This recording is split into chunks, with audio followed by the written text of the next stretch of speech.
Hello, എല്ലാവർക്കും ഇന്നത്തെ വീഡിയോയിലേക്ക് സ്വാഗതം. ഇന്ന് ഞാനിവിടെ ഉണ്ടാക്കാൻ പോകുന്നത് നമ്മുടെ മലയാളികൾക്ക് വളരെ പ്രിയപ്പെട്ടതും സദ്യകളിലൊക്കെ ഒഴിവാക്കാൻ പറ്റാത്തതുമായ ഒരു അടിപൊളി വിഭവമാണ് അവിയൽ. അപ്പോൾ അവിയൽ വളരെ ഈസി ആയിട്ട് എങ്ങനെ ഉണ്ടാക്കാമെന്ന് കാണിക്കാം കേട്ടോ. അപ്പോൾ അതിനുള്ള കഷ്ണങ്ങളൊക്കെ ഞാൻ എടുക്കുന്നത് ഒരു മുരിങ്ങക്കോൽ എടുത്തിട്ടുണ്ട്, പിന്നെ വെള്ളരിക്ക എടുത്തിട്ടുണ്ട്, പച്ചക്കായുണ്ട്, ക്യാരറ്റുണ്ട്, വഴുതനങ്ങയുണ്ട്, ചേനയുണ്ട്, മത്തങ്ങയുണ്ട്, വള്ളിപ്പയറുണ്ട്, പിന്നെ ചക്കക്കുരുവുണ്ട്. ഇത്രയും സാധനങ്ങൾ എൻ്റെ കയ്യിലുള്ള സാധനങ്ങൾ വെച്ച് ഉണ്ടാക്കുന്നത് കേട്ടോ. ഇത് ഭയങ്കര വലിയ പണിയായിട്ടൊന്നും ആരും കരുതണ്ട. ഒത്തിരി പച്ചക്കറികളൊന്നും അതിനായിട്ട് വേണ്ട. നമ്മുടെ കയ്യിലുള്ള കുറച്ച് പച്ചക്കറികൾ നിർബന്ധമായിട്ടും വേണം. ചേന വേണം, വെള്ളരി വേണം, മുരിങ്ങക്കോല് വേണം, മത്തങ്ങ വേണം, ക്യാരറ്റ്, ഇത്രയും സാധനങ്ങൾ നിർബന്ധമായിട്ടും വേണം കേട്ടോ. ചേമ്പൊന്നും വലിയ നിർബന്ധമുള്ള കാര്യമൊന്നുമല്ല, പക്ഷേ ഇവിടെ ചേമ്പ് ഭയങ്കര ഇഷ്ടമാണ്, അതുകൊണ്ടാണ് ചേമ്പ് എടുക്കുന്നത്. പിന്നെ അതുപോലെ ഞാനൊരു വഴുതനങ്ങ എടുത്തിട്ടുണ്ട്, വള്ളിപ്പയർ എടുക്കാൻ, ഇത് ബീൻസ് ആയാലും കുഴപ്പമില്ല, അച്ചിങ്ങ ആയാലും കുഴപ്പമില്ല കേട്ടോ. അപ്പോൾ ഈ കഷ്ണങ്ങളെല്ലാം നല്ലതുപോലെ കഴുകിയിട്ട് നമുക്കിതുപോലെ അരിഞ്ഞെടുക്കണം. അവിയലിന് അരിയുന്ന അറിയാലോ, ഇതുപോലെ നീളത്തിലാണ് അരിഞ്ഞെടുക്കേണ്ടത്. നീളത്തിൽ അരിയുന്നത് എന്തുകൊണ്ടാണെന്ന് വെച്ചാൽ അത് പെട്ടെന്ന് വെന്ത് കിട്ടാൻ വേണ്ടിയാണ് കേട്ടോ. സാമ്പാറിനൊക്കെ നമ്മൾ വലിയ കഷ്ണങ്ങളായിട്ട് അരിയുന്നത്. ഇത് നമ്മൾ കുറച്ച് വെള്ളമൊഴിച്ച് വേവിക്കുന്ന ഒരു കറിയാണ്. അപ്പോൾ അതിന് കഷ്ണങ്ങളൊക്കെ വളരെ നൈസായിട്ട് നീളത്തിൽ അരിഞ്ഞാലേ വേഗത്തുള്ളൂ, കാണാനും നല്ല ഭംഗി ഉണ്ടാവുള്ളൂ കേട്ടോ. അപ്പോൾ ഇന്ന് ഞാനിന്ന് കുക്കറിലാണ് അവിയൽ വെക്കുന്നത് കേട്ടോ. വളരെ എളുപ്പമാണ് കുക്കറിൽ വെക്കുന്നത് കേട്ടോ, ഭയങ്കര ടേസ്റ്റുമാണ്. 2-3 കാര്യങ്ങൾ ശ്രദ്ധിച്ചാൽ മതി. അതിനകത്ത് വെള്ളമാണ് നമ്മൾ മെയിനായിട്ട് ശ്രദ്ധിക്കേണ്ടത് കേട്ടോ. അപ്പോൾ ചക്കക്കുരുവൊക്കെ അരിഞ്ഞെടുത്തിട്ടുണ്ട്. അതിൻ്റെ മോൾ ഭാഗത്ത് ബ്രൗൺ തൊലിയൊന്നും ഞാൻ കളഞ്ഞിട്ടില്ല കേട്ടോ. അതൊക്കെ കഴിക്കുന്നത് നമുക്ക് ദോഷമൊന്നുമില്ല. അപ്പോൾ ഇതെല്ലാം കൂടി ഇത് അരിഞ്ഞ് നല്ല വൃത്തിയായിട്ട് ഇതിനകത്തേക്ക് ഇട്ടിട്ടുണ്ട്, കുക്കറിലേക്ക് ഇട്ടിട്ടുണ്ട്. പിന്നെ അതിനകത്തേക്ക് ഞാൻ നല്ല പുളിയുള്ള മാങ്ങ, അത് ഇത്രയും കഷ്ണം കുറച്ചേ ഉള്ളൂ കേട്ടോ. നമ്മൾ പുളിക്ക് എന്തെങ്കിലും ചേർക്കണമല്ലോ, നമുക്ക് തക്കാളി ചേർക്കാം, പക്ഷേ തക്കാളി ചേർത്ത് അത്ര സുഖം ഉണ്ടാവില്ല. അതല്ലെങ്കിൽ നമ്മളെല്ലാം വെച്ച് കഴിഞ്ഞ ശേഷം അവസാനം 1 ടീസ്പൂൺ തൈര് ഒഴിച്ചാലും മതി കേട്ടോ. എന്തെങ്കിലും ഒരു ഇച്ചിരി ചേർത്താൽ മതി, കൂടി പോകരുത്. പിന്നെ അതിനകത്തേക്ക് നല്ല ഫ്രഷ് വേപ്പില ഇട്ടേക്ക്, കുറച്ചധികം ഇട്ടോ കേട്ടോ. പിന്നെ ചെറിയ ഉള്ളി ഒരു 10-12 കഷ്ണം ഞാൻ ഇട്ടിട്ടുണ്ട്. വേപ്പില എൻ്റെ മെയിനായിട്ടുള്ളൊരു ഇൻഗ്രീഡിയൻ്റ് ആട്ടോ. വേപ്പിലയും വെളിച്ചെണ്ണയാണ് അവിയലിന് ടേസ്റ്റ് കൂട്ടുന്നത്. പിന്നെ 4 പച്ചമുളക് എടുത്തിട്ടുണ്ട്, അതിനെ ഞാൻ ഇങ്ങനെ മുറിച്ചിടുകയാണ്. 4 പച്ചമുളക്, ഇത് അത്യാവശ്യം എരിവുള്ള പച്ചമുളകാണ്.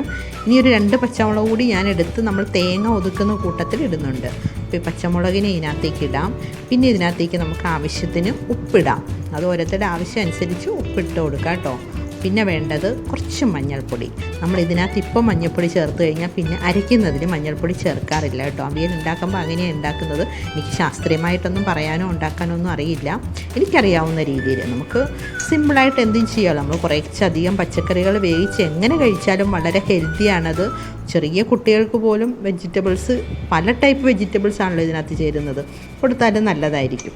അപ്പോൾ എനിക്കറിയാവുന്ന പോലെയൊക്കെ ഒന്ന് പറയാം കേട്ടോ. പിന്നെ മഞ്ഞൾപ്പൊടി ഇട്ടു, ഉപ്പിട്ടു. ഇനി ഇതിനകത്തേക്ക് ഞാൻ 1 ടേബിൾ സ്പൂൺ വെളിച്ചെണ്ണയാണ് ഒഴിക്കുന്നത്.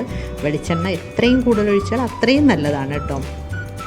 അപ്പോൾ ആ വെളിച്ചെണ്ണയാണ് അവിയലിനകത്ത് കിടക്കുമ്പോഴത്തേക്കും അതും കുറച്ച് വെള്ളവും കൂടി ചേരുമ്പോൾ നല്ല ടേസ്റ്റാണത്. ടേസ്റ്റുമാണ്, നല്ല സ്മെല്ലുമാണ്. പിന്നെ അതുപോലെ ചേമ്പ് ഞാൻ പറഞ്ഞില്ലേ, ചേന നിർബന്ധമായിട്ടും ചേർക്കണം. ചേമ്പ് ചേർക്കുന്ന എന്താണെന്ന് വെച്ചാൽ ഈ അവിയലിന് അതിൻ്റെ അരപ്പിനെ ഒരിച്ചിരി കൊഴുപ്പ് കിട്ടാനായിട്ട് ഇവിടെ നിർബന്ധമാണ് ചേമ്പ്. എല്ലാവരും ചേർക്കണമെന്നില്ല കേട്ടോ. അതുപോലെ കിഴങ്ങ് ചേർക്കരുത്. കിഴങ്ങ് നമ്മൾ സാമ്പാറിനകത്തുള്ളൊരു സംഭവമാണ്. അപ്പോൾ കിഴങ്ങ് ചേർക്കുന്നതിനോട് എനിക്ക് താല്പര്യമില്ല. അപ്പോൾ ഇത്രയും കഷ്ണങ്ങൾ ഇട്ടിട്ട് നമുക്കിതിനെ നല്ലതുപോലെ തിരുമിയൊന്ന് യോജിപ്പിച്ച് കൊടുക്കണം കേട്ടോ. നല്ലപോലെ കൈകൊണ്ട് നന്നായിട്ട് തിരുമി യോജിപ്പിച്ചിട്ട് ഇനി ഇതിനകത്തേക്ക് കുറച്ച് വെള്ളം, കുക്കറിലായതുകൊണ്ട് ഞാനൊരു 1/2 ഗ്ലാസ് വെള്ളമേ ഒഴിക്കുന്നുള്ളൂ. അത് നമ്മുടെ ചായയുടെ ഇതിനകത്താക്കി, കപ്പിനകത്താക്കി 1/2 ഗ്ലാസ് വെള്ളം. ഇതുകൊണ്ട് ഈ ഉപ്പാണ് ഞാൻ ഇട്ടത്. ഞാൻ കഴിഞ്ഞ ദിവസം ഒരു ഷോർട്ട് ഇട്ടിട്ടുണ്ടായിരുന്നു. നമ്മൾ കടയിൽ നിന്നൊക്കെ മേടിക്കുന്ന കല്ലുപ്പില്ലേ, അതിൻ്റെ ഇത് നോക്കിയാൽ നല്ല ഡ്രൈ ആയിട്ടുള്ള പൊടിയുപ്പായിട്ടിരിക്കുന്ന കണ്ടില്ലേ. ഞാനത് എങ്ങനെയാണ് ഇതുപോലെ ആക്കി എടുത്തിരിക്കുന്നത് എന്നുള്ള ഒരു വീഡിയോ ഇട്ടിട്ടുണ്ട്, ഒന്ന് കണ്ടു നോക്കണം താല്പര്യമുള്ളവർ കേട്ടോ. വളരെ യൂസ്ഫുൾ ആയിട്ടുള്ളൊരു വീഡിയോ ആണത്. അപ്പോൾ ഇതിനകത്തേക്ക് ഞാൻ ഇനി കുറച്ച് വെള്ളം ഒഴിക്കാൻ പോവാണ്. ഈ ചായക്കപ്പിനകത്ത് 1/2 കപ്പ് വെള്ളം ഒഴിക്കുന്നുള്ളൂ, അത്രയും മതി. നമ്മളൊരൊറ്റ വിസിൽ മതി. ആ ഒരു വിസിൽ കഴിഞ്ഞ് പിന്നെ ഒറ്റ സെക്കൻഡ് പോലും വെക്കരുത് കേട്ടോ. അതായത് ഈ നമ്മൾ വെജിറ്റബിൾ നമ്മൾ ഫുള്ള് വെന്ത് കുഴയണ്ട. അവിയലിനൊരു 1/4 ഭാഗം വെന്താൽ മതി. ഇതിനകത്ത് ചേനയാണ് ഏറ്റവും കൂടുതൽ വേവുള്ള സാധനം. അപ്പോൾ അതിനെ എത്രയും നൈസാക്കി അരിയാവോ അത്രയും നൈസാക്കി കിട്ടിയാൽ നമുക്ക് അത്ര എളുപ്പം വെന്ത് കിട്ടും കേട്ടോ.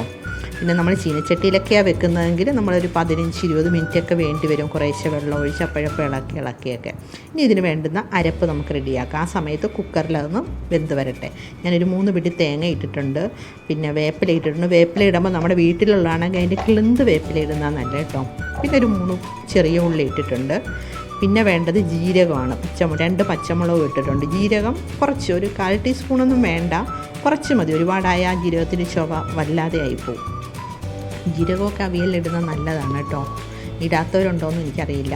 മഞ്ഞളിടുന്നില്ല. ഇപ്പോൾ ഇതിനെ നമുക്കൊന്ന് ജസ്റ്റ് ഒരൊറ്റ ഓട്ടം മിക്സിയിലിട്ട് ഒന്ന് കറക്കിയാൽ മതി. ഇതുപോലെ ആയിരിക്കാവുള്ളൂ, നല്ല ഡ്രൈ ആയിട്ട് തോർന്നിരിക്കണം. അപ്പോൾ ഈ പച്ചമുളകും ഈ ഉള്ളിയൊക്കെ ഒന്ന് ചതഞ്ഞ് കിട്ടാനേ പാടുള്ളൂ, നമ്മൾ കല്ലേൽ വെച്ചൊക്കെ ചതയ്ക്കുന്ന പോലെ. അപ്പോൾ അത് റെഡി ആയിട്ടുണ്ട്. അപ്പോൾ ഈ സമയത്ത് എൻ്റെ കുക്കറിൽ വിസിൽ വന്നിട്ടുണ്ടായിരുന്നു. അപ്പോൾ ഞാൻ സ്റ്റൗ ഓഫ് ചെയ്ത് അതിൻ്റെ ഇതൊക്കെ പോയി കഴിഞ്ഞത് എടുത്ത് നോക്കിയപ്പോൾ അതാ നോക്കിയേ, കഷ്ണങ്ങളൊന്നും പൊടിഞ്ഞു പോയിട്ടില്ല കേട്ടോ. അതിൽ ഭാഗ്യം, മുരിങ്ങക്കോല് മാത്രം ഇച്ചിരി പൊടിഞ്ഞിട്ടുണ്ട്. ചേനയൊക്കെ വെന്തിട്ടുണ്ട്. ഇത്രയും വെള്ളമുണ്ട്, ഒരു 1/4 ഗ്ലാസ് വെള്ളം അതിനകത്തുണ്ട്. അതിരിക്കട്ടെ, നമ്മുടെ അരപ്പ് വേകണ്ടേ. അപ്പോൾ ഞാൻ അരപ്പ് അതിനകത്തേക്ക് ഇട്ട് കൊടുക്കുകയാണ്. അരപ്പ് നേരെ സെൻറ്ററിലിട്ടിട്ട് നമ്മൾ ഈ കഷ്ണം കൊണ്ട് അരപ്പിനെ ഒന്ന് മൂടി വെക്കാം. എന്നിട്ട് ഈ വെള്ളത്തിൽ ഈ അരപ്പും കൂടെ ഇരുന്ന് പതുക്കെ ഒന്ന് വെന്ത് വരട്ടെ ചെറിയ തീയിൽ. കുക്കറിൻ്റെ അടപ്പ് ലോക്ക് ചെയ്യുന്നില്ല, വെറുതെ വെച്ചിരിക്കുക കേട്ടോ. അപ്പോൾ അതെല്ലാം അരപ്പൊക്കെ വെന്ത് നല്ല ഡ്രൈ ആയിട്ട് ഇരിപ്പുണ്ട്. നോക്കിയാൽ വെള്ളം എല്ലാം വറ്റിയിട്ടുണ്ട്. അവിയലൊക്കെ നല്ല സൂപ്പറായിട്ടുണ്ട് കേട്ടോ. ഇനിയിപ്പോൾ ഇതിന് അവിയലിനെ ടേസ്റ്റ് കൂട്ടുന്ന കുറച്ച് സാധനങ്ങൾ കൂടി ഇട്ട് ഞാൻ അതിനെ ഭംഗി കൂട്ടാൻ പോവാം കേട്ടോ. ഇതൊക്കെ ഒന്ന് സ്കിപ്പ് ചെയ്യരുതേ. ഞാൻ 2-3 ചെറിയ ഉള്ളിയും വേപ്പിലയും കൂടെ നമ്മുടെ ഇടികല്ലെ വെച്ച് ചതച്ചെടുത്താണ് കേട്ടോ.